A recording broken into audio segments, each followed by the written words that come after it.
All right, welcome back, everybody. This is the Teach One podcast. I am your host, Mr. Rich. I am joined today by Miss Jan Edwards. And Jan Edwards is a staple in the city of New Britain, Connecticut, and all over that region. I can tell you a few things that she does. She can tell you better though, but it's a long list. We got. She's president of two organizations. I think the most important being the NAACP out in New Britain. She's also the president of the Mary McLeod Bethune organization as well. She is the HR manager. Did I get that right? Of Correct. CHMA. CMJ. You just C Community C mental health. Community mental health. CMHA. Yeah, Right, who works, with our school district, and we appreciate you a lot for that. You have Two Girls LLC, right? And a crafting boutique where you correct. also have a live show that you do as well from Correct. that venue, called Cocktails and Crafting or Crafting and Cocktails? Crafting with cocktails. Crafting with Cocktails. Yeah. I'm going on that for sure. Yes. So I already got an invite. I want to be there. There's so many other things you do too, but we're just gonna jump right in and get All right. started. Thank you for coming on. And you Thank were you for born in the having city. me. Oh Thank you yeah, for no doubt. having me. You were born in the city of New Britain, right? I sure was way back Okay, when. so way back when. Tell me your we'll start with school Okay. age. The elementary school you went to in New Britain, and what was school like for you? So I went to Smith School. Um, Okay. so I live on the east side of New Britain, and I loved that school. That was probably so transformative for me because um I remember my teachers so vividly from Okay. elementary school. So, Miss Marble was my kindergarten teacher.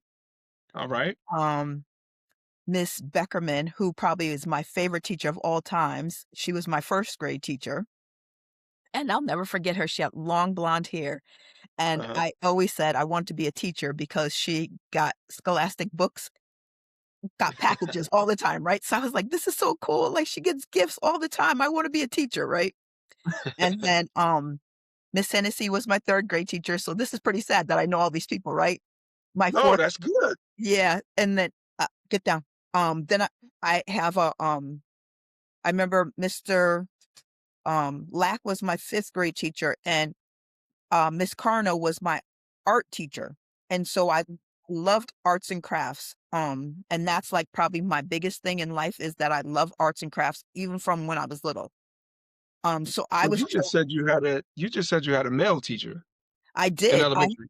Mr. Lack, he was so cool. Okay, Ge I have a dog, sorry, she's that's like a okay. child when, things start talking, she needs Yeah. attention.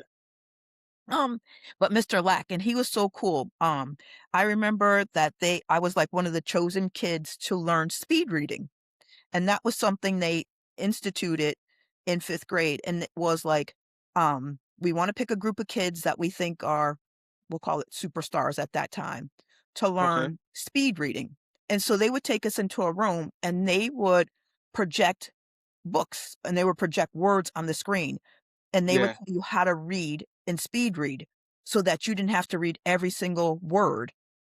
So Yep. that was so cool, but I was a part of that, and, like, again, I was chosen I probably was, like, a favorite student at that school, Mhm. but I was chosen Miss Carno, the art teacher, again, she would have a wooden cart that would come down the hall, and so I was chosen to help empty the cart, so that was, like, so cool. I was like, "Oh, I get to empty all the carts with, all the art Yeah. craft stuff on it."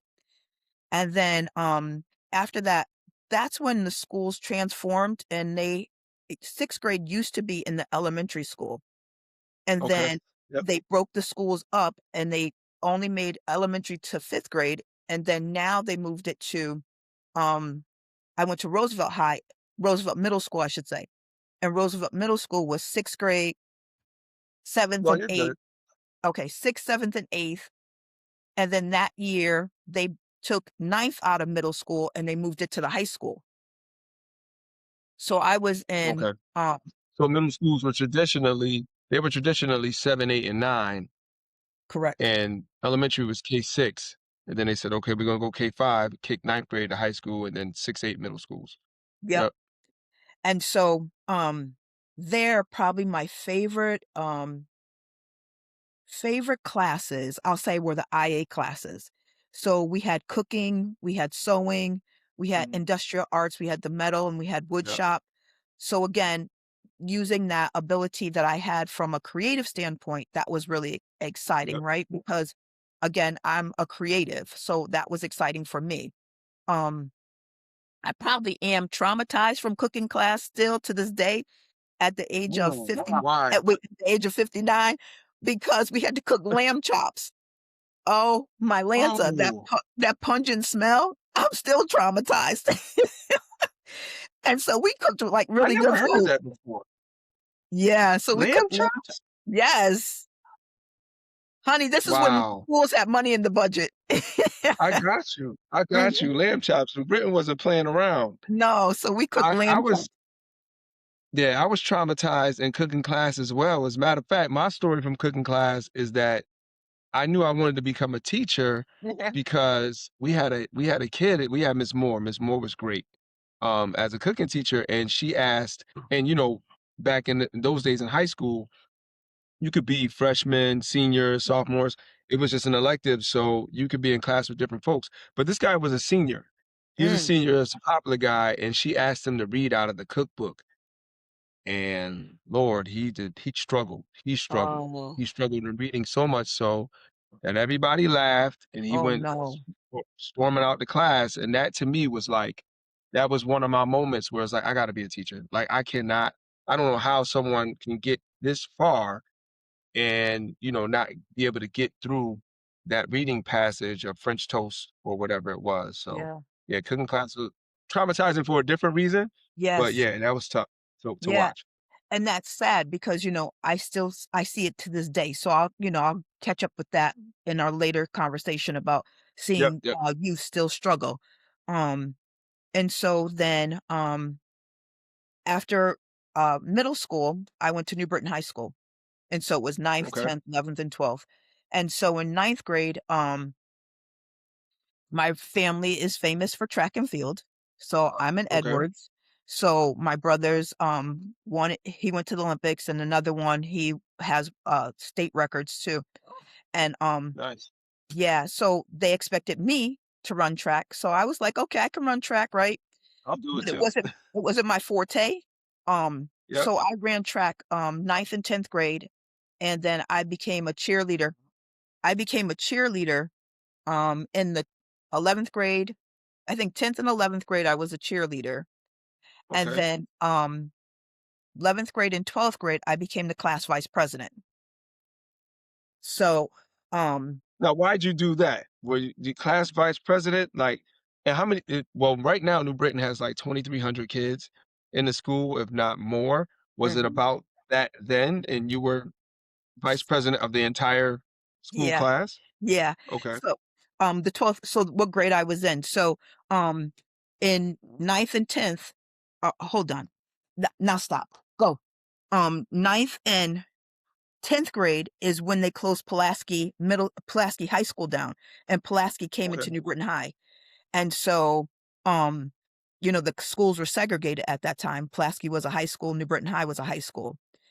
Yep. They closed Pulaski down, turned that into a middle school, and then they brought all Pulaski, students over. Over. Yep. Yeah. And so, again, it was cool because you met people that you wouldn't have never typically met from, like, the East Hmm. Side. Um, Hmm.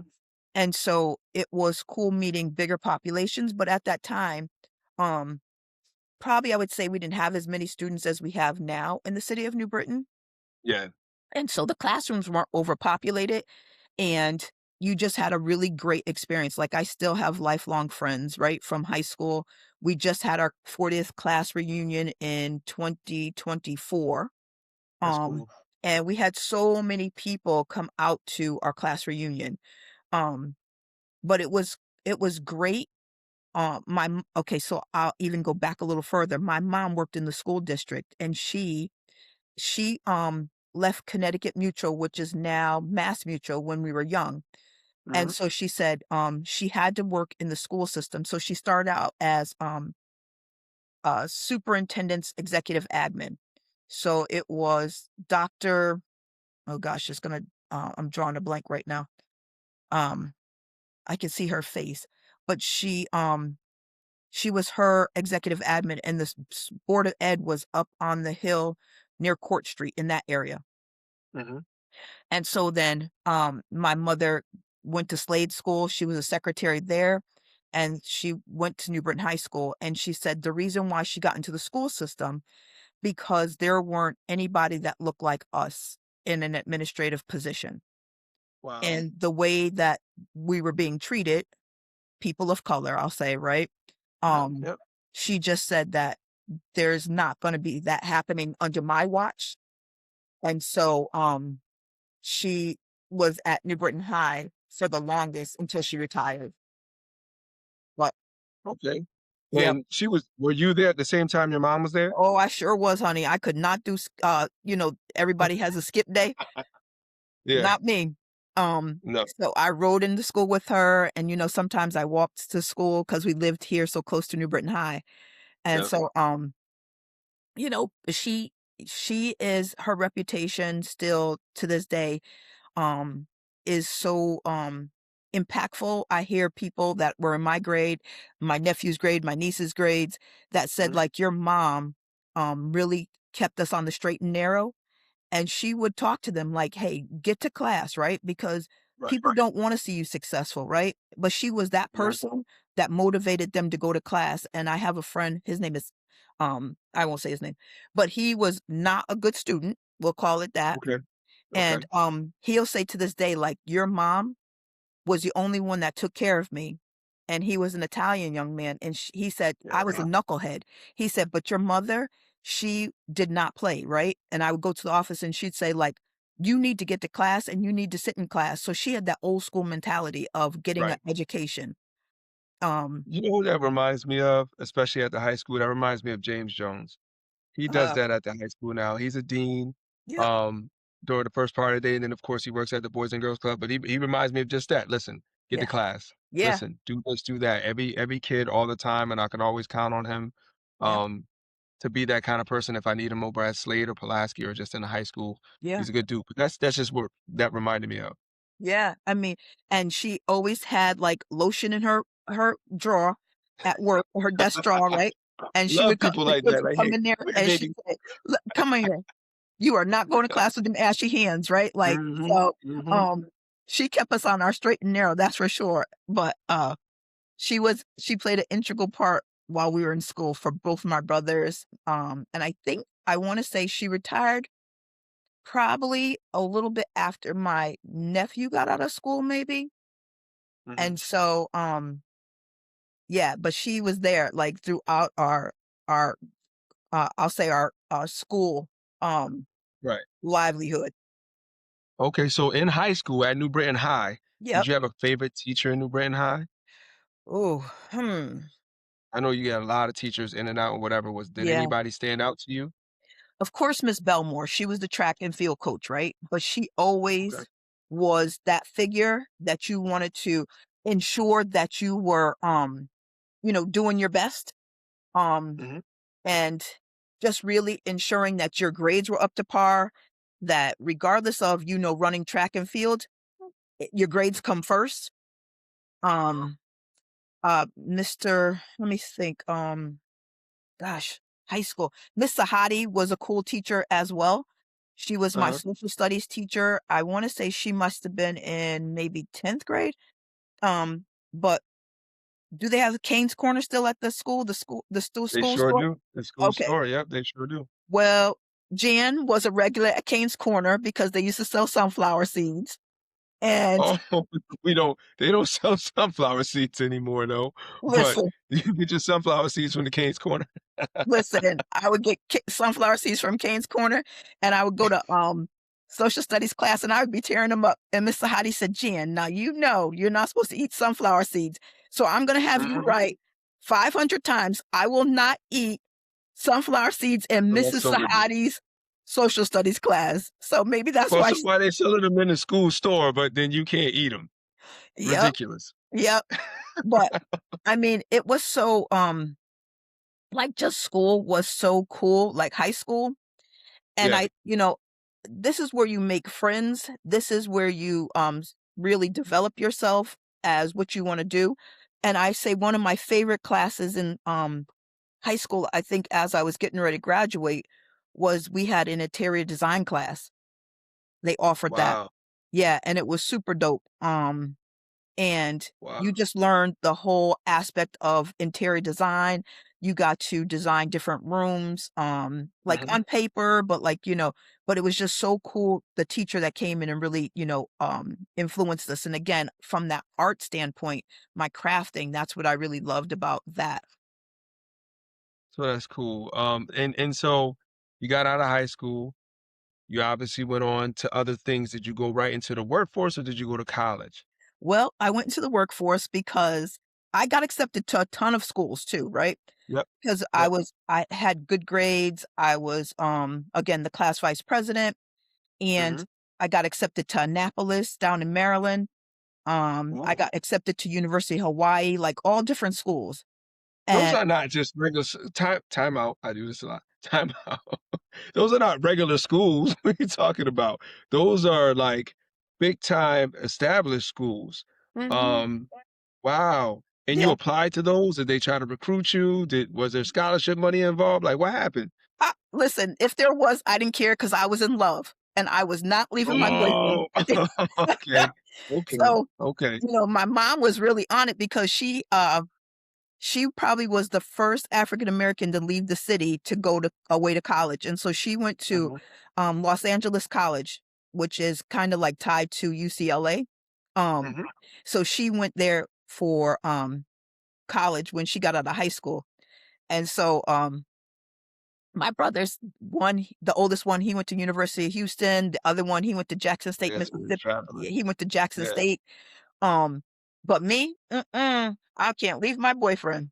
So, um, my mother said, "Well, what are you gonna do? Because you gotta do something, right?" And I just said, Yeah. "Those guys, they're going to school. I'm too cool for that. I'm gonna get a job as a teller because 'cause I'm gonna be making $12,000 a year. I'm going to be rich." So so As at a bank. at a bank. So I was at, what's currently now Webster Bank, but it used to be Mhm. Burt Financial Bank. And that was where the Brit is, downtown New Britain. Yep. That used to be Burt Bank. And then, also up near the high school where there's a law firm and it's like a Webster, like, ATM in there. That used to be Mhm. a branch as well. So I was a floating teller, which was really Okay. cool. Um, but I did that for a long time, and then, I've done probably every, um, I'll say, not organization, but more, industry, which Mhm.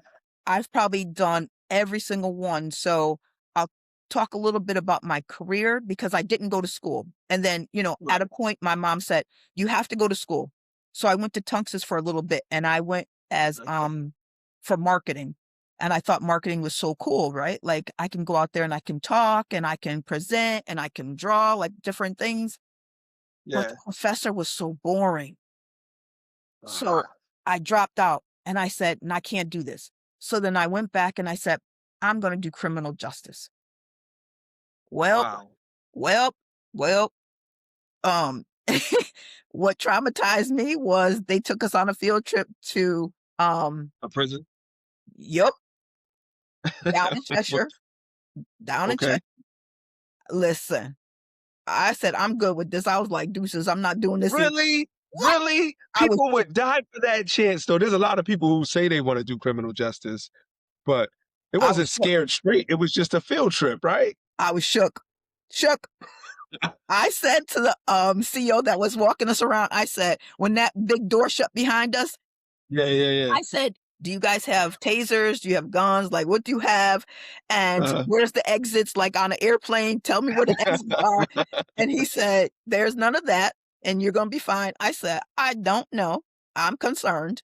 And so, I said, "Nah, I can't do this either." So I kept my career going, and so I'll Okay. talk briefly about all my careers, and all the industries I've been in. So after I left Webster Bank, I went to Connecticut National Bank, which is called then turned into Shawmut, which is now called, I don't even know who purchased Shawmut.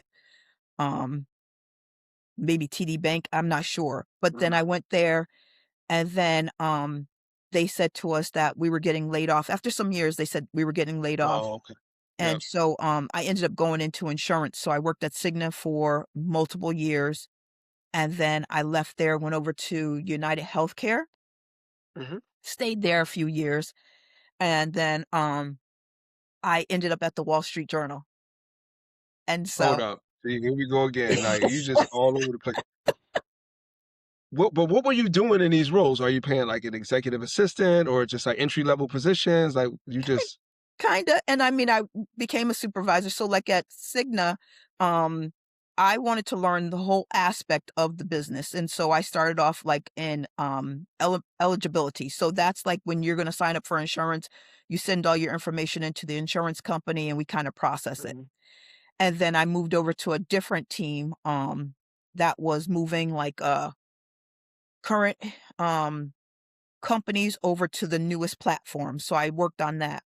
And then I moved to which is called the proposal unit, and the proposal unit is when, a company goes out to an organization and proposes their insurance benefits to them. So really do an RFP, a request for proposal. And Yep. I became a manager there, and then one of my friends said, "Let's go to United Healthcare. There's an opportunity over there." So there was about Mhm. 5 of us that jumped ship at Cigna, and we went to United Healthcare, and there I was in national sales. And so I was a client manager, and so, some of my clients were Deloitte, um, Brooks Okay. Brothers, um Oh. yeah, so I was on national accounts, and then I had, Columbia University in New York. Well, you wasn't making no $12,000 no more, that's for sure. Sure wasn't, sure wasn't. Um, and then so, after I left, like I said, I left United Healthcare, and I applied for a position at, the Wall Street Journal, not thinking I was gonna Okay. get it at all, right? Mhm. Because I didn't have this experience in the publication aspect of it, but they were looking for, a, manager for Mhm. customer service. Okay.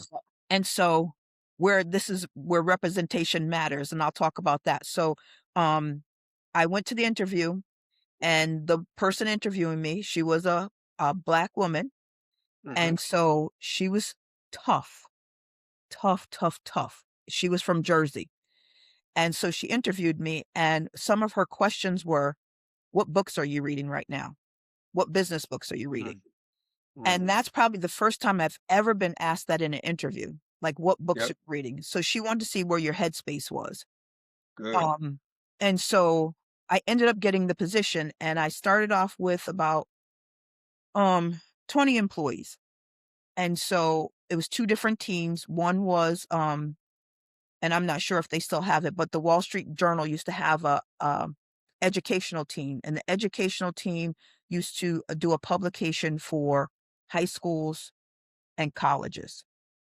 Okay. And so I had that team, which was really cool because the publication was different and it was geared towards educating, the youth on what was happening, but at a, at an ABC level, more of an elementary level than, a higher level than you would see in a Wall Street Journal today. Yep. So, um, then my manager thought I was super effective with that, and she gave me another team. And so my team grew exponentially. And this was all customer service. So I'm overseeing all customer service. So I'm overseeing retention, which is if you call in and you say, "Hey, I want to cancel the Wall Street Journal." These people were very conditioned to sell you and upsell you. And so That's right. you would walk out of there not losing your paper, but having more information and more paper, online subscription, you'd have all kinds of stuff. So, then she, gave me another team down in New Jersey, and so I oversaw that team, and so, So was this moving to New York and New Jersey and all that, or you were doing this from New Britain? I was in Chicopee, Massachusetts, that's where the hub is. Okay. Yep. So The hub is in Mass. Okay. so, it was in Chicopee, That's pretty Mass, and at that time, I lived in Bloomfield, so it wasn't such a bad okay. ride, and so, I moved away from New Britain for 30 years, so I'll put that caveat in there. Okay, there you go. All right. All Yep. right. So, I, did that, and then I, assumed international. So I had, Asia and I had Europe. And so, yeah. And so it was funny because, 10 o'clock our time here at night, Mm, I was on yep. conference calls because it was 10 o'clock over there, their time. Yeah, in the morning. And I Yep. would be dozing and I would get, things from this guy that I still love and I still keep in contact with. And he's like, Jen, are you woke? Are you okay over there? So, so, when they got purchased, when Rupert Murdoch, first it was a family-owned business. Dow Jones owned the Wall Street Journal newspaper. Oh, okay. And then Rupert Murdoch came in maybe 2 years into it while I was there, and he maybe 3 years, and he purchased the Wall Street Journal, and things changed. And so, I can imagine. so, Mhm. um, and maybe in my fourth year, the dope manager that I loved, woman of color, Yep. was let go. What's going on? Of course. What's going on? Yep. And so, then I started getting communications that, hey, we want to build out a team in New York City. So I said, okay, cool. And so his mentality was that we were going to create a follow the sun mentality. So when customer service closed in the United States, Asia Pac could pick it up. And then when Yep. Asia closed, Europe would pick it up because they're 5 hours ahead of us. So all Mhm. around, they would have customer service. So if you called into the Wall Street Journal, you'd get somebody on the phone. So that was their Right. mentality. Then they started to outsource to the Philippines. And so um, prior to that, I said, I have to go back and get my degree, right? And so during that time, I went back to school, Yep. got my bachelor's, and I got my master's from From where? Cambridge College. In Springfield. Yep, Okay. yep, I got my master's from there too. yep. Yeah. And so, Yeah. my thesis was outsourcing the American call center because I was so Mm. distraught that they were outsourcing so much to Yeah. the Philippines Because and it was cheaper. cheaper, but really was it? And so that's really what my Mm. thesis was about because the Okay. um you're outsourcing and you're getting cheaper staff or services. However, they didn't understand America. Right. So we could be in a blizzard in Wisconsin and people would call in and say, "Where's my newspaper?" And they would Yep. say, "Your newspaper's on the way." Well, if there's a snowstorm and there's a blizzard and we can't get the papers out the depot, then that means you're not Mhm. getting your newspapers, right? So they didn't Right. understand Right. the climate, they didn't understand the culture, they didn't understand a lot. Right. Um, and so I really struggled with that. And I said, I have to do my thesis around outsourcing the American call center and the impact of what I was seeing. So again, Rupert said, okay, well, we need a call center in New York Yep. because they were in the News Corp building. And so here comes some folks. I hired some folks. Here they come. They're sitting with me. They want to understand what I'm doing. No clue whatsoever. But hindsight, they were taking my job and Oh. they were taking my employees' jobs and they were taking our communication and our marketing team's jobs. And so training jobs, I should say trainers. And so I couldn't understand that I was down in New York hiring this whole set of team and I was That was taking that was yeah. hiring this team, and then I got the phone call one day, and, they said, "Hey, Jan, can we see you down the office? Your manager's here," because, I had a new manager with Rupert coming in, She Mhm. wants to see you in the office." And I said, "Okay." So I came down and it was her in HR. So I looked, I'm like, "What the heck did I do?" And Yeah. so they said, "Hey, just want to give you a heads up that we've decided to close Chicopee." I Yeah. said, "What?" And they said, "Yeah, we've decided to close Chicopee. We're only going to keep like the mailing operations here, but everybody else will be terminated." Like that. Yeah. So um I was like, "Oh my gosh, 62 people." So um there was so many people there, Tyrone, that had given their life. I Right. had employees there were 40 years, right? They had dedicated their lives. They didn't have Mhm. anything more than high school education because that was a job that they could get easy as customer Right. service coming out of, high school. And Yep. so it was tragic hearing them cry when we were told, all of us in a cafeteria. They brought all of us in a cafeteria and they told us that, you were being let go. And so one of the things that I don't feel bad about was that they gave us all $10,000 to go back to school or to use towards whatever we wanted. And Okay. so, some of my employees said, "What will I do? What will I do, Jan? This is all I've ever known." And I said to them, Mhm. I said, "Think about what your passion is. And this is your opportunity to follow your passion." Right? So I Yeah. said to them, I said, "Did you ever want to be a dog walker, right? You love animals, you love your dogs. Go to school to be a dog walker, learn the basics of dog walking, right? But take that money and utilize it and do something that you have never been able to do, but now you're able to do it Yep. because you have the money." So I still keep in touch with a lot of people there. And then, so from the Wall Street Journal, I went uh, back to banking and I went to Citigroup. Okay. And so everybody knows Citi, and Yep. it was downtown Hartford. And so I was in charge of HR shared services. And so that meant I was in charge of North American communications. Um, and that was like 77,000 people um, that we Wow. did communications for in North America. And then Yep. um, I had a team that was like, they worked with the legal department. And so they would pull all legal documents for them. So it was cool. And then my manager said, um, and this is a senior leader. So this was our global head that came in and said, "I need somebody that can oversee employee engagement here because your employee engagement is so low and we're so concerned." And so my Uh-huh. manager said, "Would you like to do that? Do you want to do that?" And I said, "Okay, I'm down. Give me it, right? That's fun." Yep. And so she said, "And they want you to build out a diversity program." I said, "A diversity program? I don't even know what a diversity program is, right?" Yep. But I have a lot of friends.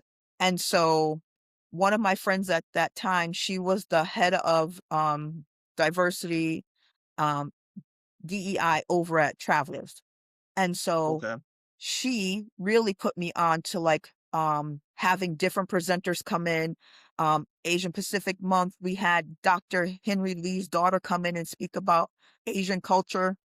I Yep. had one of my dope friends, she is the chief of staff maybe for Lamont right now, Thea Montanez. She came in and she spoke to the team, to the Okay. organization. So I've had like really dope people come in.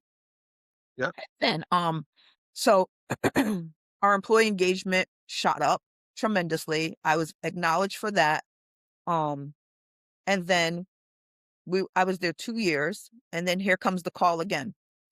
"We're gonna close this location and we're gonna take it and we're gonna Uh, relocate it to Tampa, Florida." So, I had the opportunity to go down to Tampa. They, oh my wanted us to. goodness. I don't have I wish I had a map and a pen of different places you either been or were in charge of or around. You are all over the place. Okay, so Yeah, Tampa. Tampa. Did you go So to I Tampa? I did several times. Okay. And so I trained people down there. I even took an employee down there to train them. And at that time, I just was, going through some life changes, we'll call it, right? And so Okay. I ended up staying here in Connecticut. and I landed a job in distribution at Command Industrial Technologies in Bloomfield, Connecticut. And what they're famous for is their aerospace division. So they were the first inventors. Charlie Command was the first inventor of the remote control helicopter.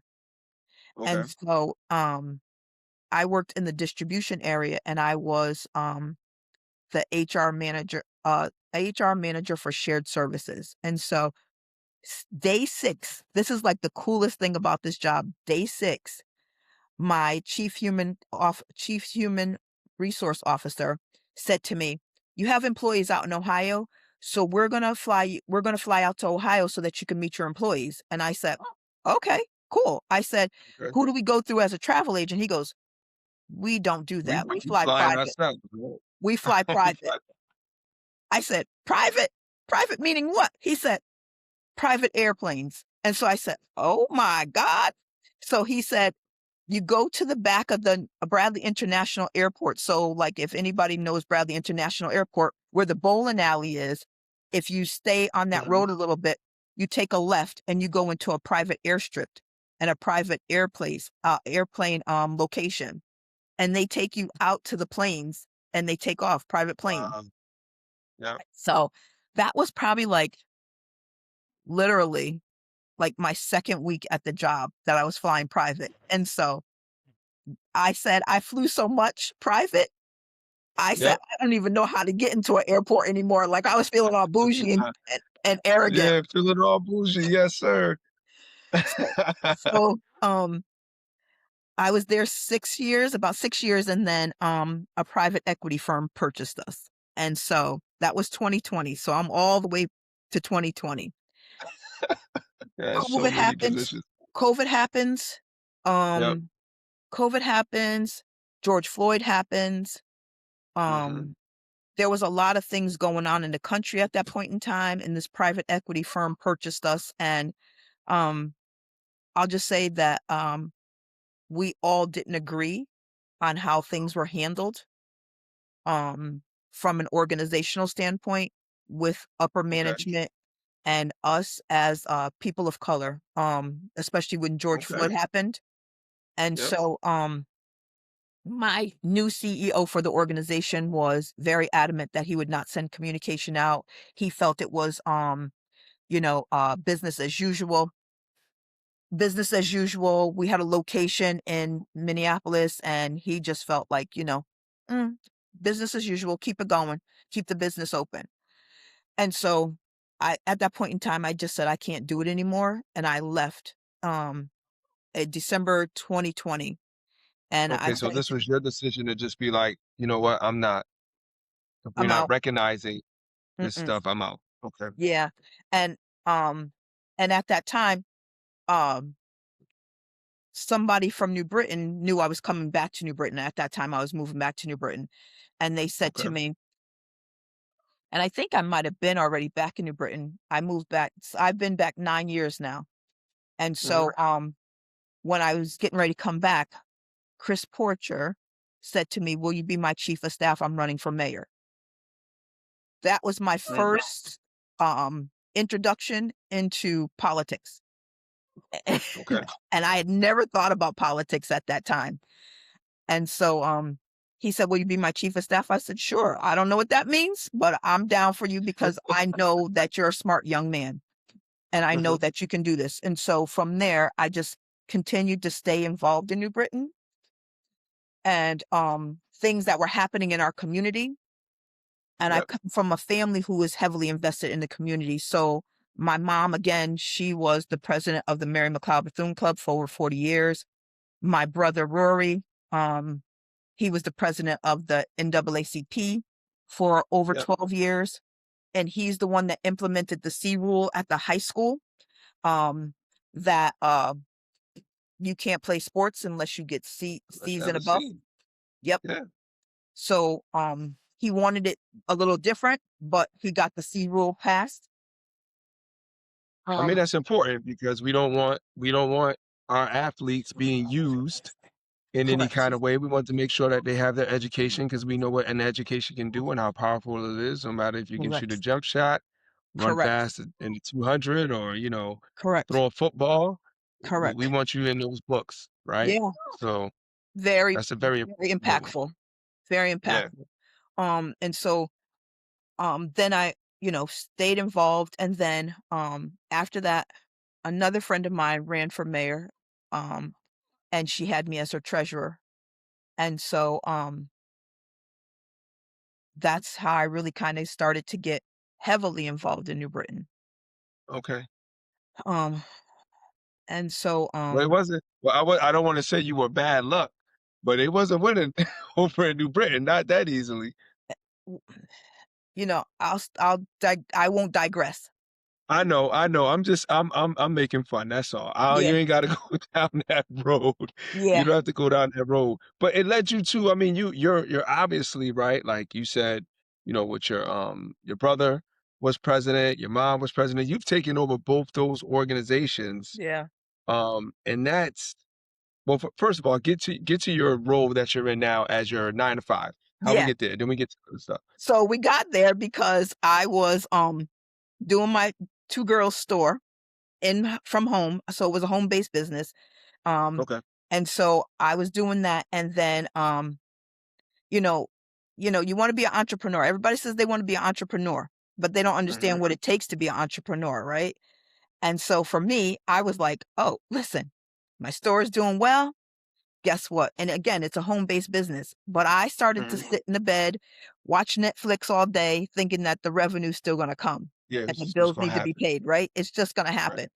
And if you don't have that hustle and that grind mentality, it doesn't work, right? And so Mhm. entrepreneurship is probably the hardest. And although it's luxury, when you get to that level, it's getting to that level. Right. So, a friend of mine worked for community mental health affiliates and said, "Hey, we need somebody to come in as a consultant to do recruitment." And so I said, "Okay, partner with the CHR, the Chief Human Resource Officer. Want you to partner with them, come in, help them with recruiting. You have experience in HR. This would be great for Yep. you. It's 6 minutes from your house. You can still kind of do your business, you know?" So I went Hmm. there, and now I've been there 4 years because the culture is amazing. And so I oversee HR. Yep. My manager is above me. She's the chief. But, I have a team that we do, recruitment, we do benefits, we do onboarding new hires, and I oversee employee relations. And Now, when so you say recruitment, who are you recruiting? we're recruiting clinicians, we're recruiting, Yep. case managers. So, community mental health is partners with New Britain High School, partners with the schools Yep. in New Britain. We have, partnerships with Waterbury schools because we have a location out in Waterbury. And so Nice. the mental health is, really, really, interesting right now in our day and time that we're living in. And so, So, that's why what do you? What do you?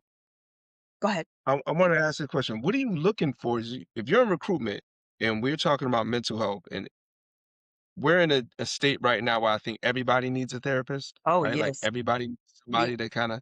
What are you looking for in a clinician, especially a clinician that has to work with not just adults but students yeah, today? Like, what are you looking for? What are the qualities you're looking for in a clinician? yeah, definitely. So, somebody that's had, uh, lived experience to a Hmm.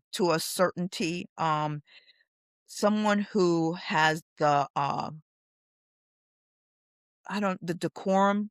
I don't know if I would say it that way, but somebody that can, really understand the modality that's happening, with clients, right?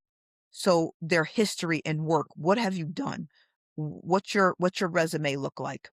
And then we Hmm. have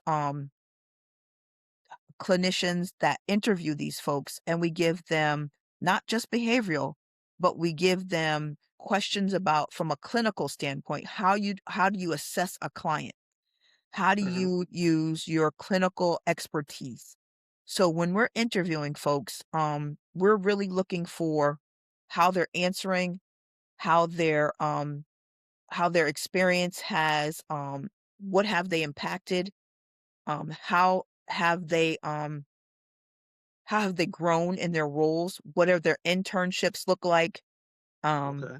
so there's so many different things. Are you still in school, right? So behavioral health counselor is like someone who is in their master's program, graduating and entry level, right? From Right. social work. And so next they're going to take their test. They're going to graduate from, college with their MSW and they're going to take their test to be a clinician one. Then they're going to continue to go through school if they want to, or you can stay at a Mhm. behavioral health counselor level. And then the next you're going to take your licensure to become a clinician. And then um, that's a clinician one. And if you continue to go, you get your LCSW, that takes you a clinician two. So really there's a path there for folks that want to grow in this industry. It's so needed in these schools. It's needed I was in gonna say life. it's one of the hottest and fastest growing industries. When I talk to kids, I talk to a lot of teenagers who find themselves getting in trouble and they have to have a meeting with me. It's called a stipulated agreement. And one thing I always ask them is, what do they want to do? So there's Yeah. two things that I want to relate this to. One is a lot of them get in trouble for doing vapes and smoking marijuana, and they say it's because of their anxiety Yeah. or, they and that's been really big, right? So Yeah. they have a therapist outside of school or someone they talk to. And then the other piece is a lot of them, I ask them all, what do they want to be when they finish school, when they get out of high school? What are they interested in? What do they like to do? Yeah. And I've gotten a lot of them that have said they wanted to be a therapist, Mm, right? Or a clinician or somebody that they can talk to and handle other people's problems. So I yeah. think within the last, since COVID, of course, um, this has really spiked.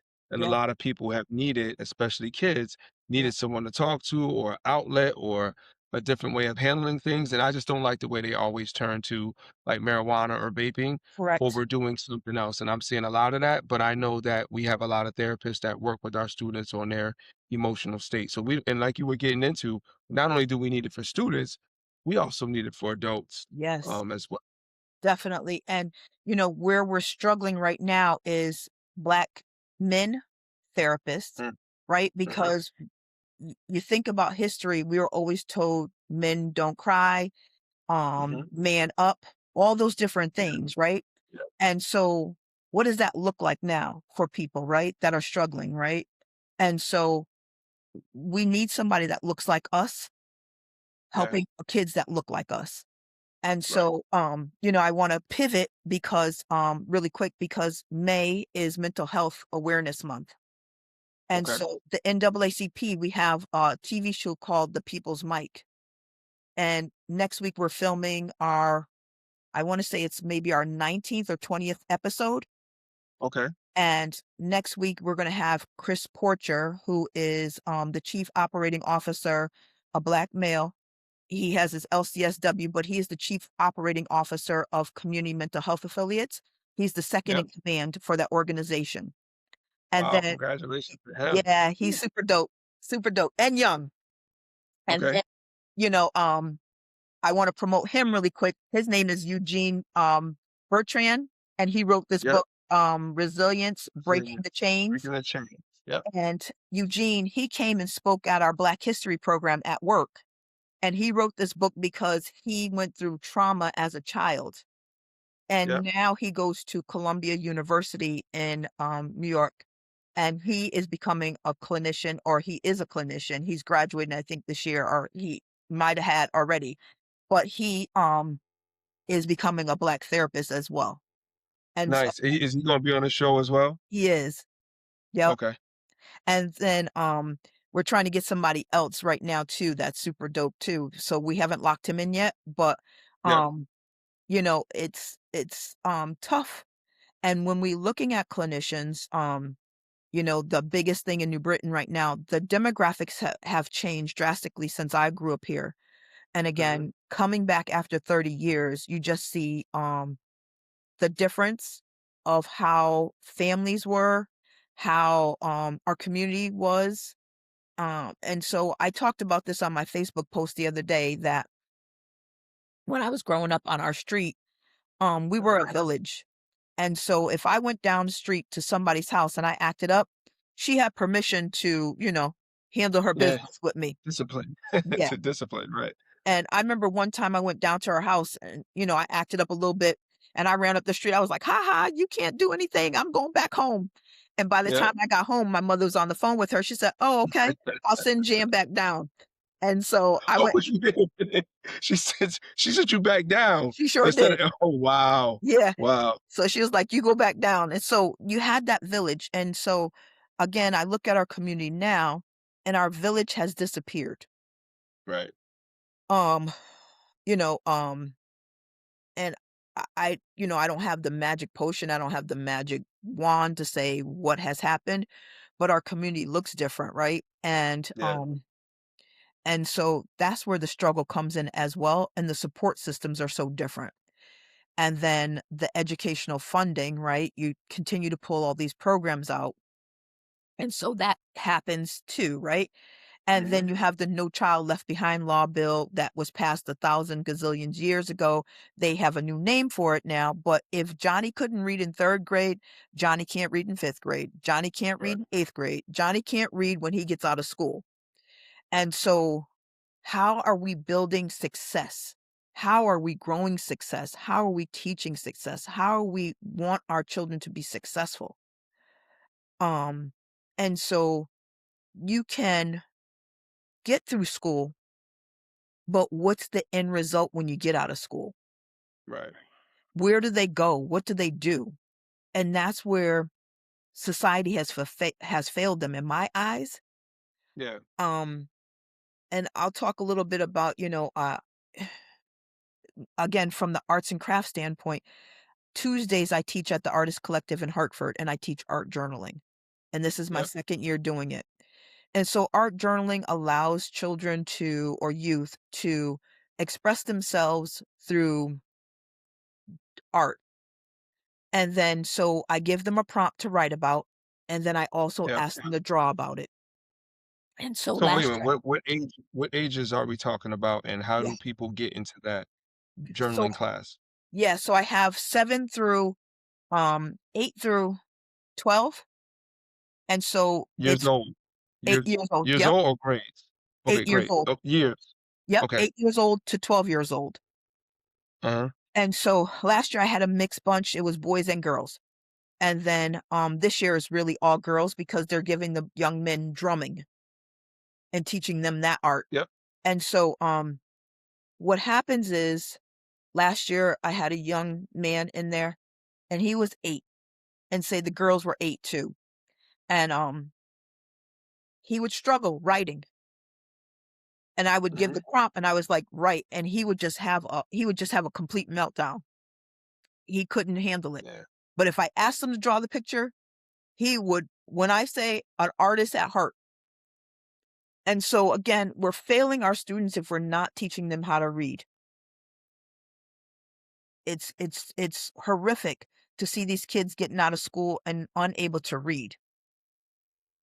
Well, not just read, but write too, right? So Oh, I've yes. seen a lot of I had a guest on not too long ago. We were talking about handwriting and penmanship, and we are I just saw an article where LA was getting rid of screen time and laptops and stuff Good, like that in the Los Angeles school district. big. And I think that's something that we're reaching at too in our middle schools. We stopped sending Chromebooks home with Yep, kids and have them limited in class. There's some programs that we're still using the yep, computers for, but we're going back to notebooks and writing yes, because some of these students handwriting that I've seen when they have to sign their name and stuff like that, or they have yes, to give a statement, yep, even at the high school level, is really, really sad to look at. yeah. It really is. It's sad because when I was growing up again, we did, cursive. Oh yeah, that's Kids don't even know what cursive is anymore, right? Or and I right, know checks are antiquated, but people don't know how to write checks, right? And so, right, um, you know, there's just so many different things. You're teaching to a test, and test you can go out of school, that test doesn't help you, right? Teach them fundamentals, ABCs, 1, 2, 3s, right? I go back right. to old school, um, because again, he struggled, but he could draw his little heart out.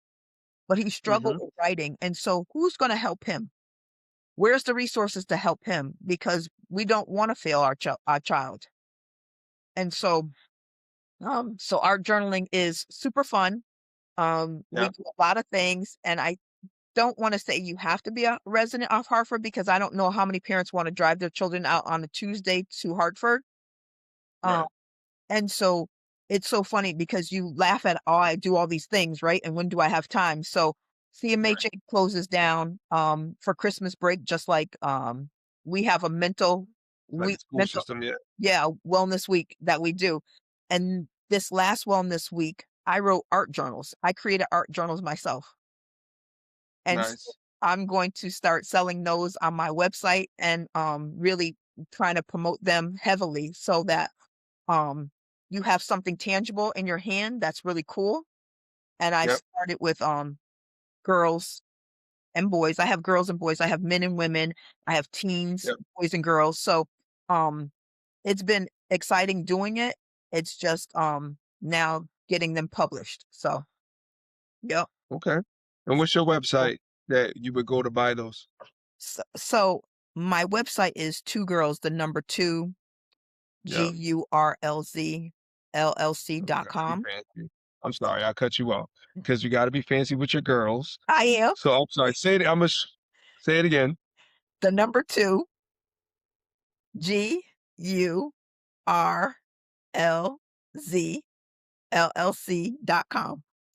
Okay. So Okay, so it's girls.com, and you got a bunch of stuff on there, right? I do. Yep. And so I do classes, like I said, down at my store.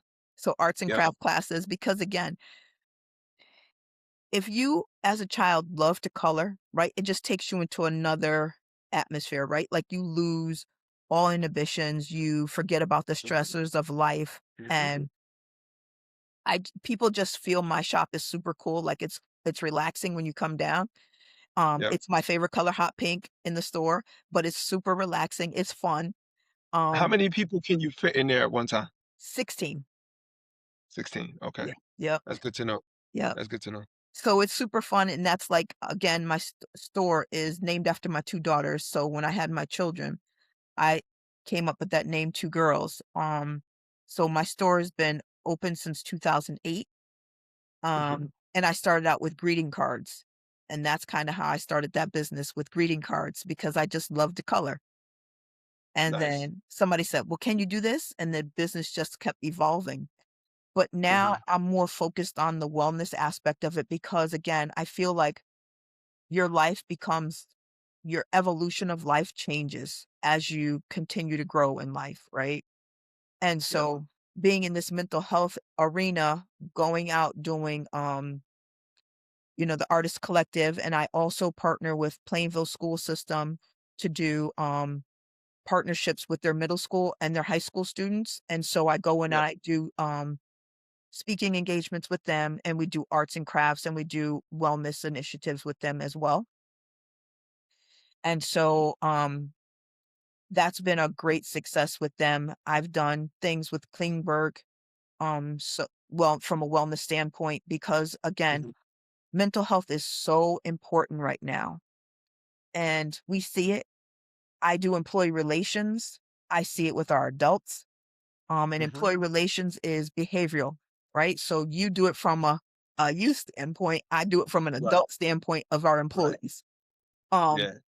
it's Because they just need it. We don't want anybody snapping or flipping out whoa, on whoa. anybody. Because it's hard to be an adult out here these days too. Listen, the struggle is real. But Mhm. I feel like something happened during COVID that we can't put our finger on it. And I'm probably like a conspiracy theorist, I'll call myself, because I think the foods that we're eating are killing us. Because you can have 100 chicken spots on a corner, and how are you growing this many chickens? So, You can yeah. you can't have I a do burger. believe there's something I do there believe there's something hormonally, right? Like or cloning, right? Correct. Hormone stuff, clone stuff, of course, Correct. it's out there for Yep. sure. I don't doubt that. Yep. Yep. So I think that's impacting the mental health as well, right? Because Mm. you're putting hormones and all this stuff in your body. Um, and you just see the development of women and you just see the children. right? Mhm. And then screen time, right? Everything is instant gratification. No one's going to a book. No one's going to an encyclopedia, No, right? Again, I'm dating myself. We're going I got Google. you. We're going to Google or we're going to AI Yep, now, right? And right. AI and I love AI. I call her my assistant. Okay. However, you have to be careful of that assistant because the assistant doesn't tell the truth all the time. Not all the time. No, no. So her You and have I to just know had what a you're doing. huge fight the other day. I'll call it Over what? that. I was saying that we had a black superintendent in New Britain. Yep. She said, "No, we didn't. We've never had a black superintendent in New Britain." So me and her got into an argument because we Was did. that Doris Park? Yeah. Dr. Kurtz. And Kurtz. so, Kurtz. yep, Sorry. Dr. Yeah. Kurtz. And so AI refuses to believe it and said, "I don't know what I'm talking about." So Mhm. again, our children are relying on this, and that's man-made as well. And we have to take it with a grain of salt when we're depending on AI, we're depending on Google. Yep. Um, the likes on Facebook. I'm not popular because I didn't get a like on that picture. I think sometimes all these things are just detrimental to these children's development. Um, Yeah. and that's why I love like the art journaling class because it takes them away from their phones, right? And it Yeah. gives them a different creative outlet.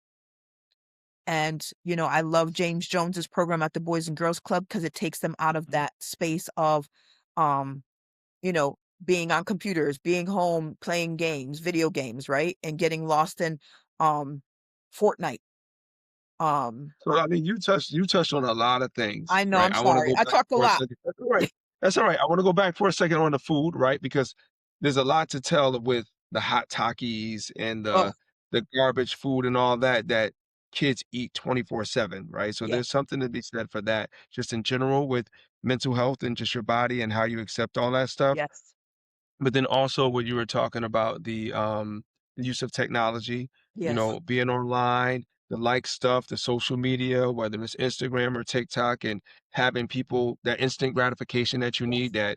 that dopamine hit that Yes. that people have to have, and then the phone situation where, we want to take them that away from them in school and stuff like Yes. that and have the focus, or just introduce them to other ways of communicating and playing and interacting with each other, Yeah. whether that's through reading or storytelling or role playing and different things like Yes. that to get them going or just outside and playing. In my last Yes. interview, my guy Kendrick Moore was like, "Hey, I remember growing up in the projects, we were outside playing all the time, right?" And I remember that too. We just don't do that anymore. So I think it's a Right. combination of those things if we can get it back. I mean, legislation right now, what's up on the bill is what the taking the cell phones away in school in Yes. Connecticut. Yes. Um, which makes it a lot easier on us as educators, because right now we have it out of elementary, we have it out of the middle school, Yep. but the high school still has it in New Britain. And so sometimes that could I mean, I don't know, I feel kind of both ways on that when Yep. it comes to cell phone use. I think they Yep. gotta learn how to use it responsibly, but Yep. I do think we do have to have rules to have it taken away, for some points. It just makes things a lot easier the way we wanna go. Agreed. And the drama starts there, right? You know, Yeah. and that's probably the hardest thing is that all that drama just starts there. And Well, I the world is based on drama right now. People yes, it wanna really people is. wanna see it. They want it in their movies, they want it in their video games, they want it in their TikTok reels, right? They want some type of drama to be able to Yes. react to, um, and that's why people kind of feed off of that. Yeah. It's bad. I wanna jump to, your role in the NAACP. I think that is, phenomenal. Thank you. Um we did meet under not the best circumstances as there was a complaint Yeah. and you came for me. Yes. No, I'm just joking. You you came for me as representing someone else. But in all seriousness, what is it like? Like, talk to me. How'd you get into that? So, funny again, another story. So when I Yeah. moved back to New Britain again, I got, heavy into politics, I'll call it. And so I said, my family again has always been a part of the NAACP, so I'm going to go to a meeting, right? Okay. And this is when Ronnie Davis was our president. So it was like Zoom meetings. Then sometimes I'd be on them, sometimes I wouldn't. Like it was just kind of sporadic. And so the meetings that I did go to, but what are we doing? Like I think for me, I'm always challenging, right? And I'm always going to ask questions. And so, um, tragically, Ronnie had a stroke, and then two other Mhm, people took over. And so, something came forward as a complaint in one of our mhm, meetings. And I asked a million questions, right? Because that's what we do in HR as an employee relations, overseeing employee relations. We're going to ask all sides, right? yep, What happened with the employee? The employee needs an employee statement, right? I need it documented. I need all these things. And have you asked these questions of this person that's submitting a complaint?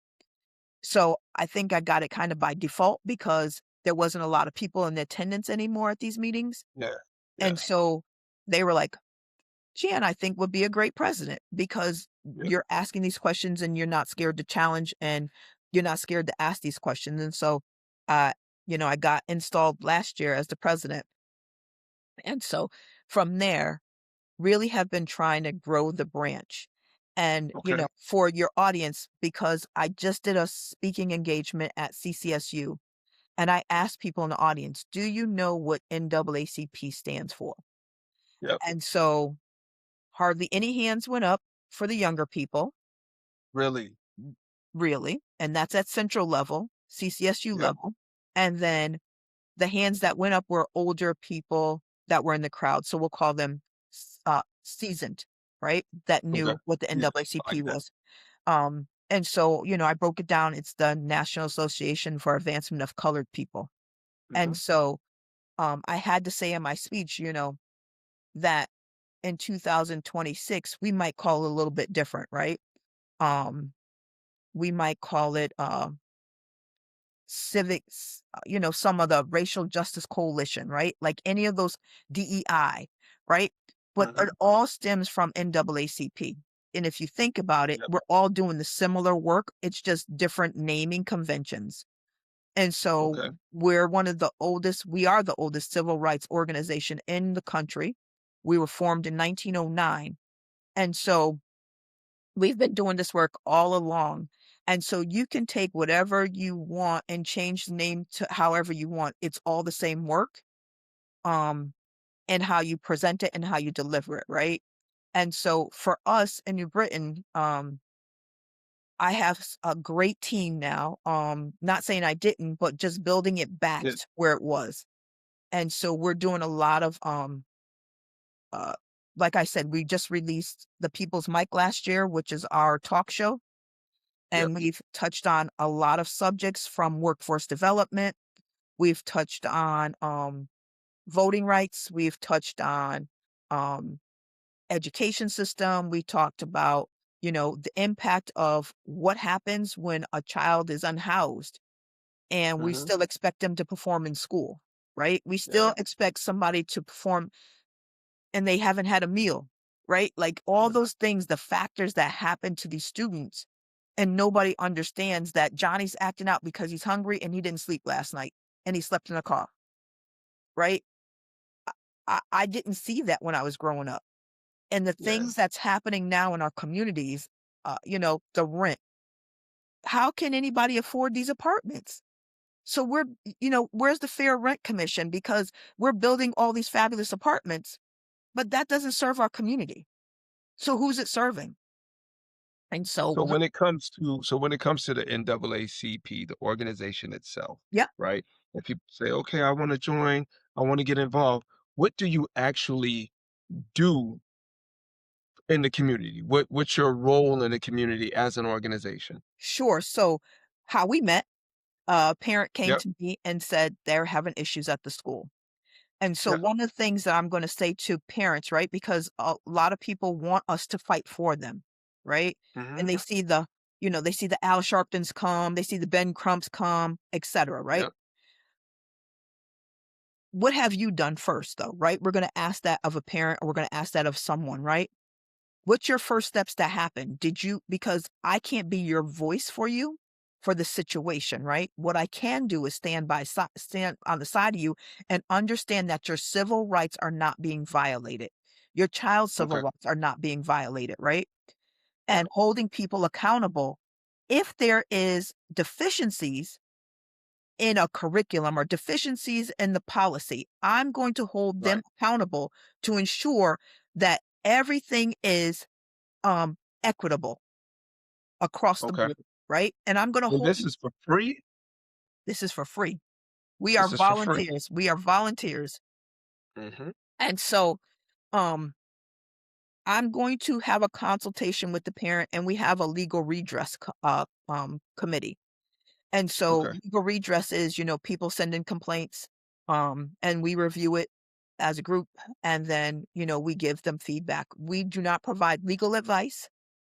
We will Mhm. we will give you legal lawyers, attorneys' names, and you can follow up with Mhm. them, but we do not do a legal advice. We provide guidance. And so um, the situation we'll talk about that you and I had, the Yeah. first thing I asked the parent was, have you ever gone to the Board of Ed meetings and had this conversation? Put it on record that Right. this is happening, right? But if you're not telling somebody, how does anybody know? So you can go to the principal all day, right? But now you need to expound on that a little bit more, and you need to get in front of city hall, city council meetings, and say, this is what's happening to my child. I want somebody held accountable because there's Yeah. deficits here, right? Or you get Right. to the Board of Ed and you put that on record. Again, legal binding documentation. That's what you need. That I've already said my concerns and nothing's happening. Now, s- as NAACP, I'm going to stand on the side of you and said, all these were done. I don't Yep. see any traction. I don't see anything happening. What's happening? And I'm going to hold you accountable because the civil rights for a person cannot be violated. And I wanna say that's I think what, um, exactly happened. One of the things that I face in my role as a academics and accountability Yep. officer, which is like an assistant superintendent, is when I get a call when somebody calls the Board of Ed, they're gonna get me, right? If Yep. it's one of my schools, if it's grade 6 through 12, they're gonna get me. K through 5 is another person. And so my first thing is along those lines of, succession, did you talk to the principal at the school, right? And if they haven't spoken to the principal at the school, I'll tell them I'll listen to them. I'll get it back. But if you have to talk to the principal Yep. first before I jump in and take that on. So Yep. you talk to the principal, and in this case, they had done all that, and then they come to me, and then I'm gonna try to work it out. Yep. Especially being a black man, Yep. and knowing the situation might have had something to do with race relations and different things Correct. like that.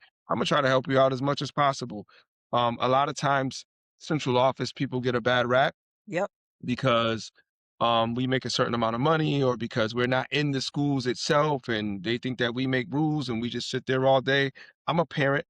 Yep. I'm an educator at heart, right? I was a teacher before I was a principal. So of course I'm gonna come down to that school and I'm gonna come down and meet you and talk with you and Yep. try to do what's right for all of our kids because no matter what, we put kids first. So Yep. um I that was the first time that had happened. I Yep. loved engaging in conversation and Mhm. talking. And guess what? We got some things changed at the high school Yep. because of that situation. Yeah. Um, that made it more fair for every student and made people aware of all things that could happen. And Yep. we put some things in place that were proactive. So all athletes had to do something and learn about something Mhm. before they played sport. There's still some hiccups in that Of here and course. there, but we know we have an established set of protocols now. So that Yeah. was a good experience. You're making strides, right? And that's the Right. biggest thing. So, I was at the park walking one day, Walnut Hill Park, and I was walking around and I saw this young lady and she said, "Oh, hey." She said, "I know you." And I said, "Okay, like, all right." And so she said, Mhm. Jan Edwards. And I said, "Yeah." And so she said, "I'm a parent in the schools. I'm a parent. I have children in the school." I said, "Oh, okay. How's your experience?" She says, "Horrible. Horrible."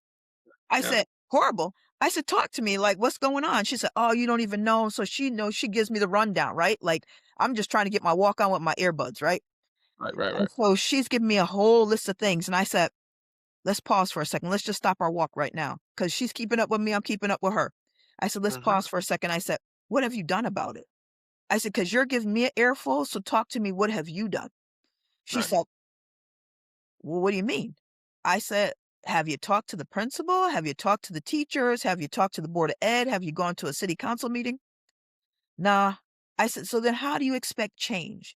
And so that's what Yeah. bothers me the most is that I look at Facebook and I hear the complaints and I continue to see the complaints about the city and the schools and Mhm. this and that. But what are you doing about it? You can't Yeah. sit back and expect somebody to fight the fight for you if you don't Right. want to be in the forefront with me. I call our members freedom fighters because Mhm. that's what we are. We're freedom fighters, right? That's what we were when we started the NAACP, and we continue to be freedom fighters because we're fighting for everyone's equitable fair share in this country. Right. And so you have to be able to be your own voice. And so we had some the NAACP, the education committee, um we had some forums up at the at the library to talk about, from a caretaker standpoint and from a parent standpoint about um you know having a voice, Yeah. being able to articulate what's happening in the school system, but also just trying to educate them on the process of different things, right? To fight for your children's rights. Three people showed up. Yeah. We posted it Yeah. on Facebook. We posted on all social media. We posted it in our, like, everywhere. So, parents, you have to want more for your Mhm. children and not think that everybody is here to fight your fight, right? And I need freedom fighters, right? I need those people to be vocal because we will stand with you. We will fight for your rights. We will fight for equitable um equality in the school systems and in our community, right? Again, we have an economic development committee. And so what does that look like when you want to open a small business downtown? What does that look like when you want workforce development? What does it look like when you want to have a footprint in the city of New Britain? So economic Yeah. development, we have a strong committee, right? We have education committee that the chairperson just changed to Alicia Hernandez Strong. So she's now overseeing our education committee. She's a she's a she's a teacher, so she has that knowledge.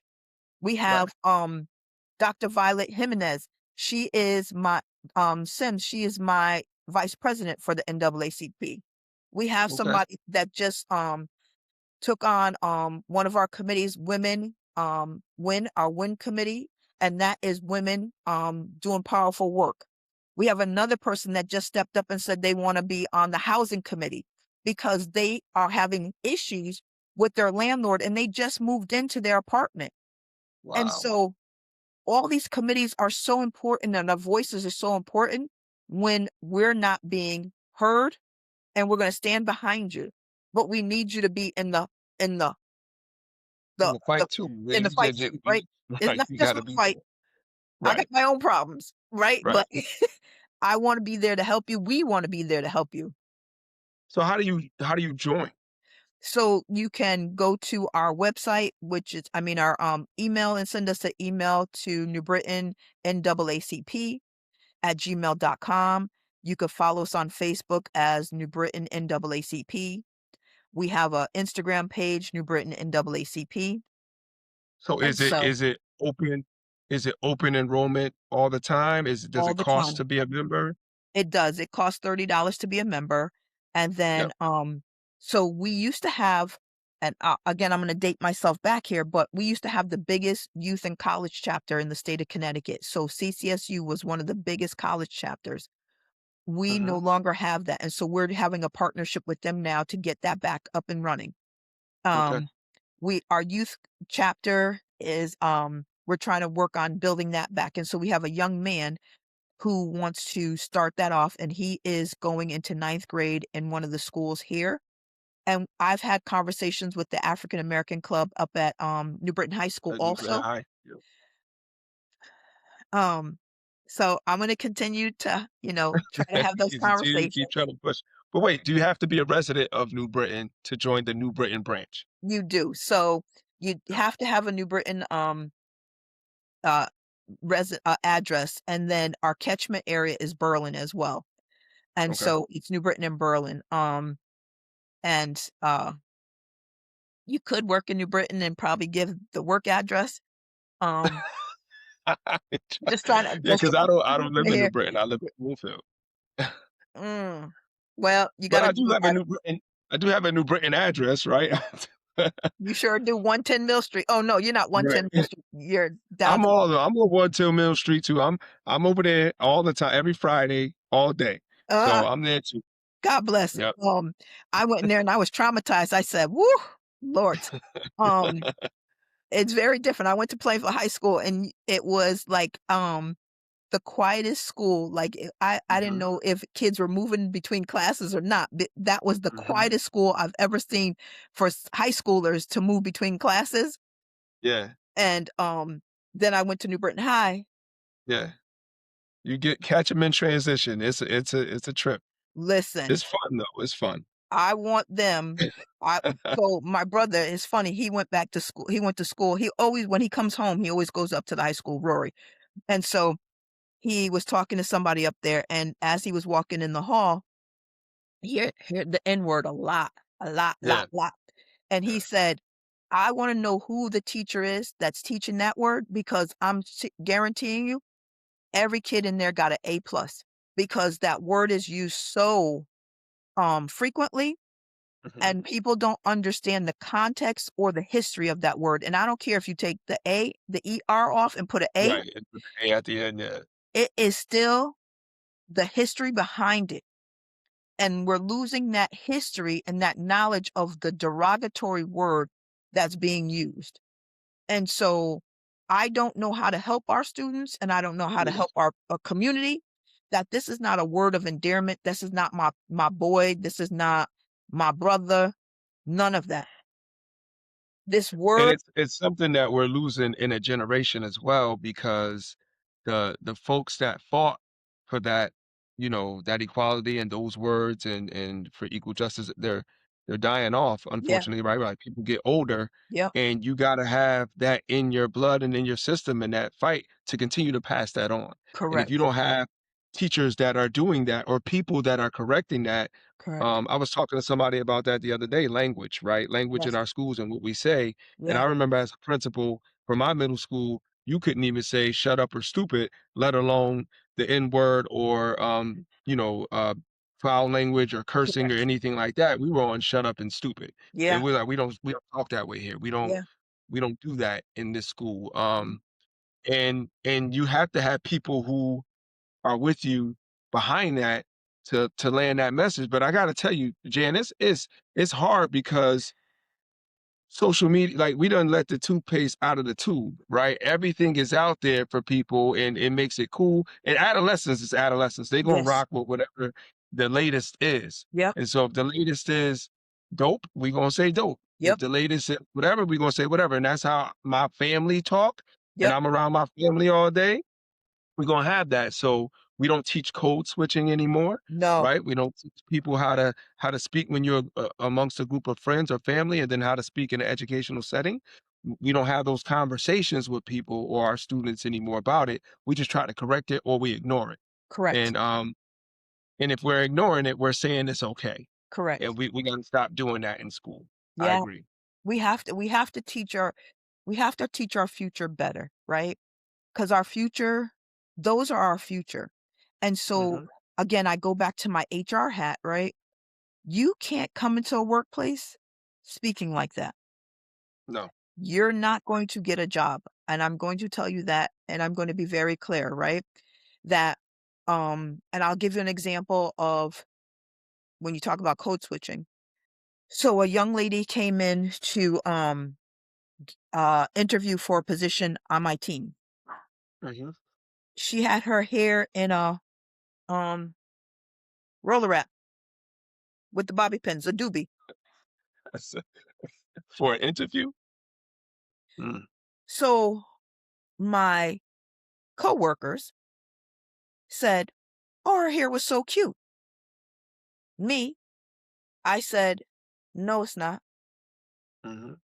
Like, um, we can't do that. And that's not how you're gonna come to work, right?" And so I had the opportunity to speak at CCSU a few times as well Hmm. to the graduates and just workforce development coming out of the college and really thinking about your careers. Yep. And what does that look like in interviewing and the questions to ask and to do your due diligence of the organization, right? I um am in the process of interviewing for a role now. My recruiter left last week, and so I'm assuming those responsibilities right now. And someone said to me today during an interview, uh, I really, this is what I always hear. I said, why do you feel that you want to join our organization? Uh, yep, I had a cousin that went to, a therapist, and I've had some mental health issues in my family. And I just really feel that, I want to be a part of this. Yeah. Understand understanding the role that you want to interview for. Mhm. Because in HR, we don't deal with mental health. So although you went to a therapist or your family went to a therapist, that doesn't help in this role. So Right. understanding, excuse me, understanding your role, Yep. understanding what you're interviewing for, doing your due diligence on a company, Yeah. understanding what that company does. She asked me today, the candidate, she asked me, she said, so tell me about the roles of the organization. I said, You're supposed to know that. I said, me tell you that? I said, Right. so this is my guidance to you. I said, I want you to go out to our website and I Mhm. want you to look at all the jobs we're hiring for. And that will tell you what roles we're looking for.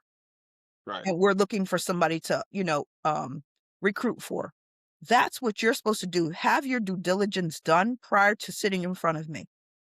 Uh, 100%. There's no way you should be coming looking for a job No. if you don't even know it. I've sat in a lot of interviews with people who they was like, "What school is this again?" I'm sorry, you don't even know what school you're interviewing for, or I've done 092 programs preparing people for to be, assistant principals and administrators and stuff Right. like that, and just working with them around interviewing techniques and making sure they understand what it is they're going for, and Yeah. at least knowing about the school. We're getting close to the end of the conversation, but Yeah. there's one thing I know you got 1,000 jobs. I can't get to all of them. I'm sorry, Yeah. but the crafting with cocktails. Yeah.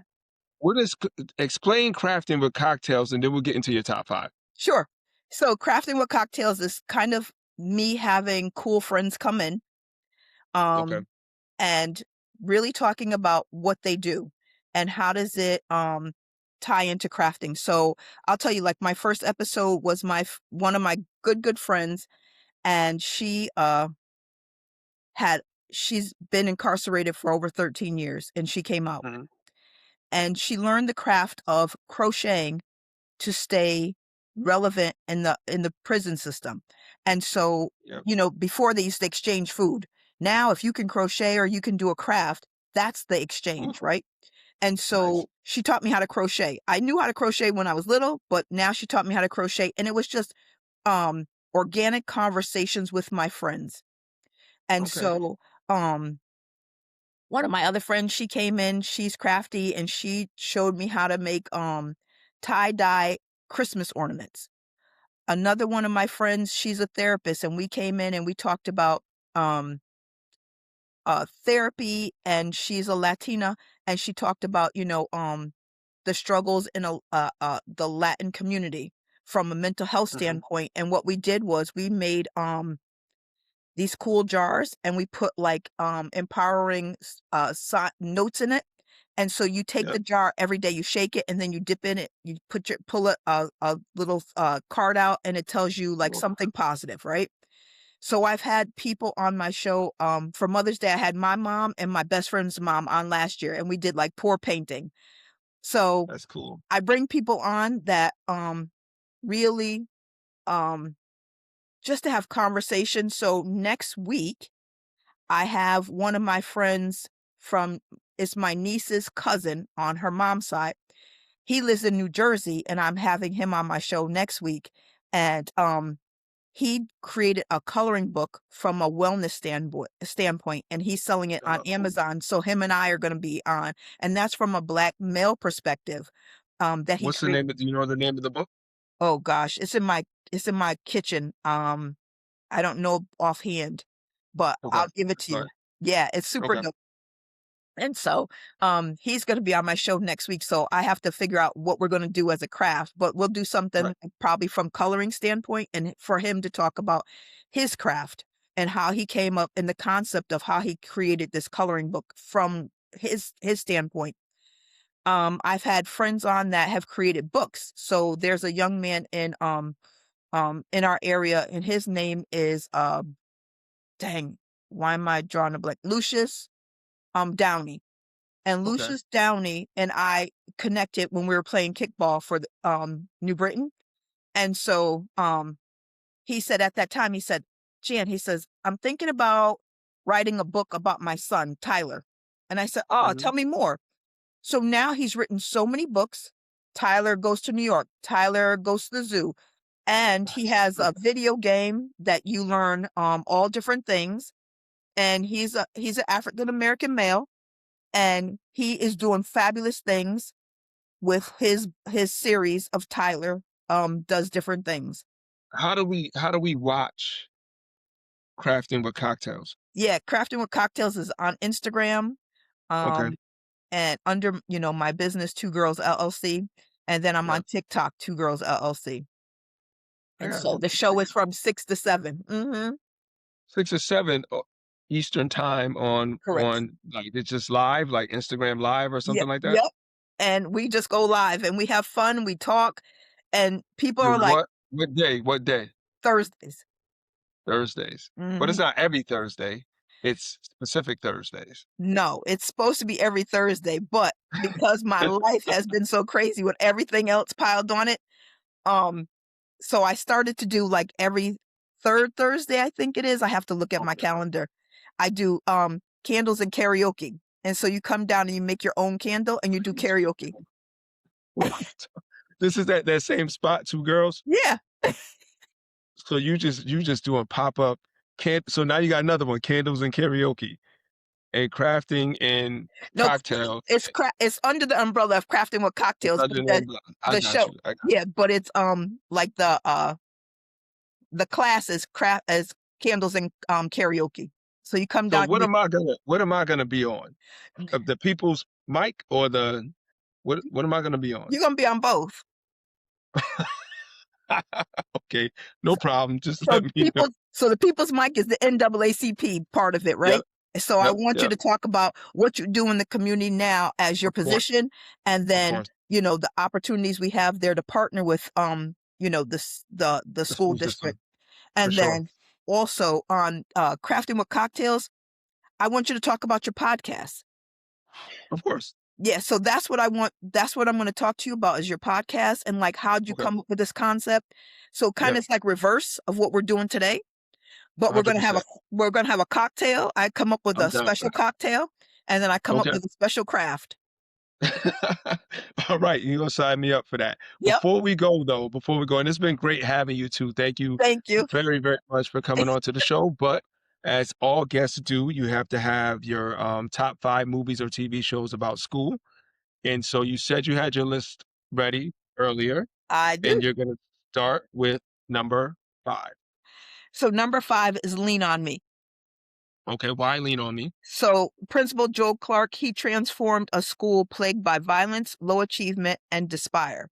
And he was a Okay. tough principal, and he locked the doors and he had those kids under wraps. And I love Joe Clark because Morgan Freeman played him, but he did not Mhm. play, right? And he wanted to elevate the school where others thought these kids could not elevate. Okay, So I suggest anybody go back and watch my 5. okay. Lean on me. Yep. Number 4. Number 4, because I thought it was the coolest thing because it was around the time I graduated high school before you guys were Okay. even a twinkle in your mother's eyes, but it's The Breakfast Club. It was, done in Ah, 1985. And mhm. so it's 5 students that get, detention. Attention. Yep. And they all come from a different walk of life, and they really Mhm. built a camaraderie. And so kids nowadays, right, they always wanna sit with their friends. Mhm. I make my employees, and I don't say make them. I recommend Yep, when my employees go into an event that you sit yep, with somebody else to learn from them, right? Because that's how you grow your network. And so right. that Breakfast Club is number 4. Okay. Number 3, Coach Carter. So All right. it's Well, based on a Sam Jackson. yes, honey. Yeah. So based on a coach who benches his whole team for failing to meet academic expectations. Because That's again, right. we want these kids to be the next Michael Jordan. We want these kids to be the next Mike Vick. We want these kids to be the next Russell Wilson, right? But they are dumb as a rock. You Yeah. cannot have a child come out because, again, I'll promote my brother, but my brother has written 10 books. But his first book was, Oh, yeah, his first book was Real Dope. So you want to be. So you want to be. So you want to become. And it's of is that a that. children's book? It's yeah, it's a youth book. It's adults too. Okay. Uh, he would go around the country and talk to all different students that in these athletic programs because these kids and these parents live vicariously through their students or their children, right? Right. And oh, Jimmy's going to be the next MJ. Guess what? He got to get through a lot of people to be the next MJ, That's and they right. forget about the education aspect of it. So, yeah. So that's Coach Carter's number 3. He's called it. Got it. Number 2, the Great Okay. Debaters. Okay.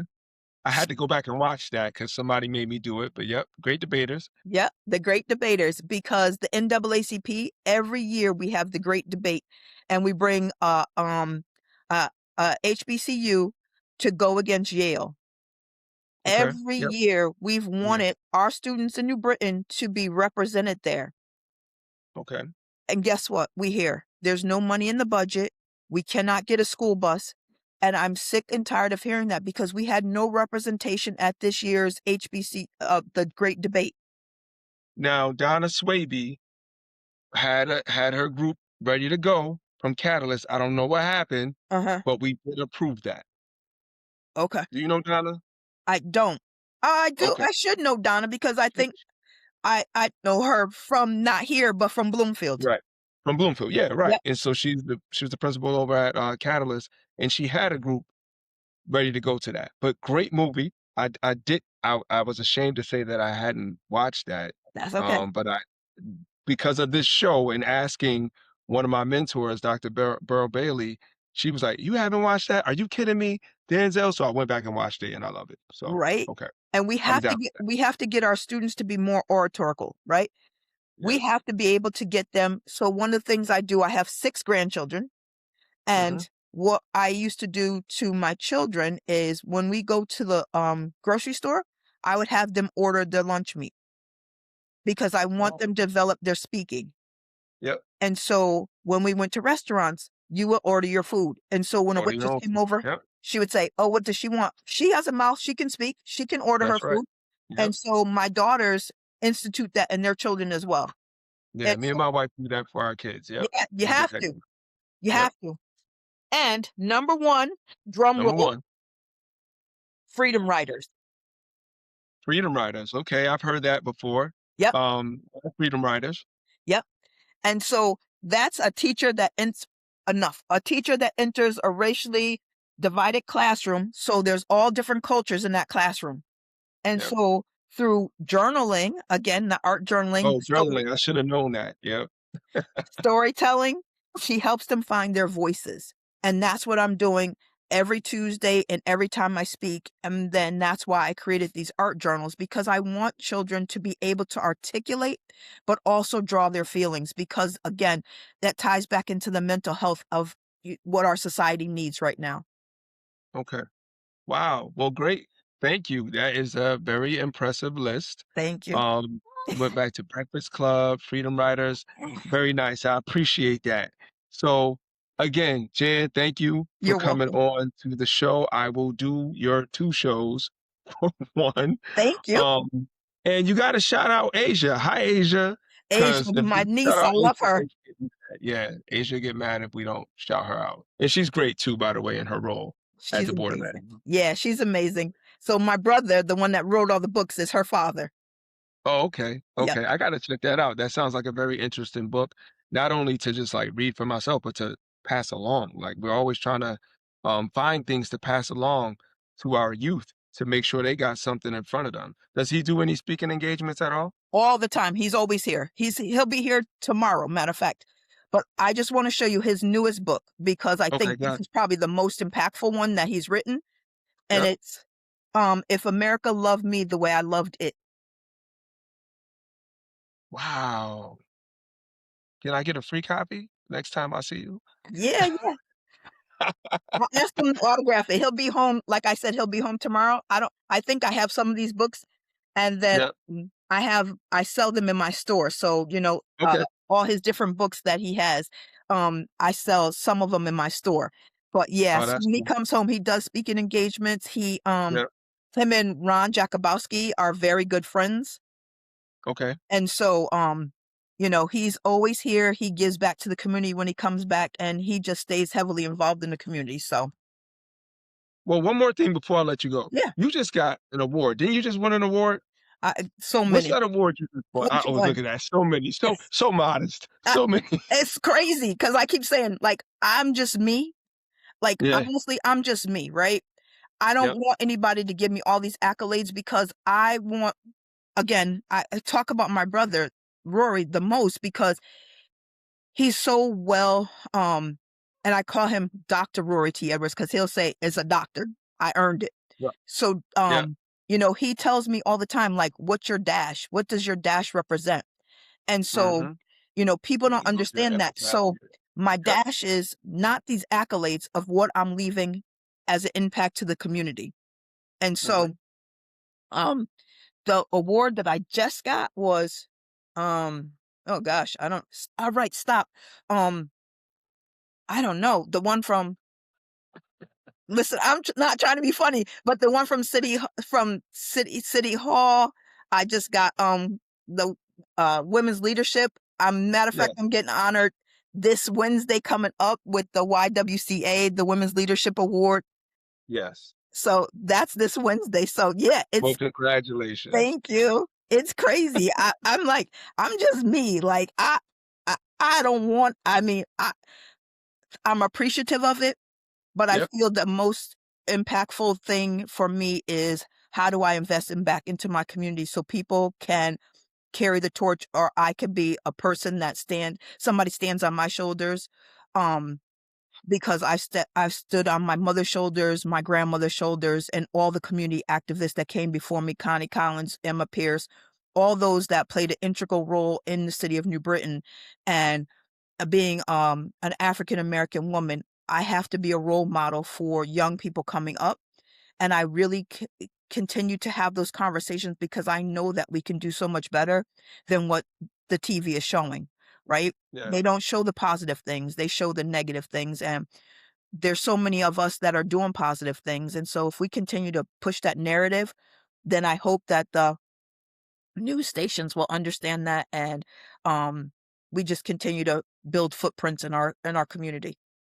Yeah. Well, again, thank you for You're all you welcome. do, City Thank of New Britain beyond, and thank you for coming on the Teach One podcast. thank you for having me. Have a great night. All right. Thank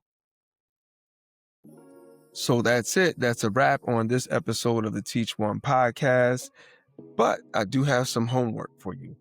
You got to subscribe, you got to like, you got to share with your teaching besties, and then comment on your favorite takeaways. That's your homework. Seriously, thanks for tuning in and being part of this amazing community of educators. Keep inspiring, keep growing, and remember you're teaching one student at a time and making all the difference. So see you on the next episode.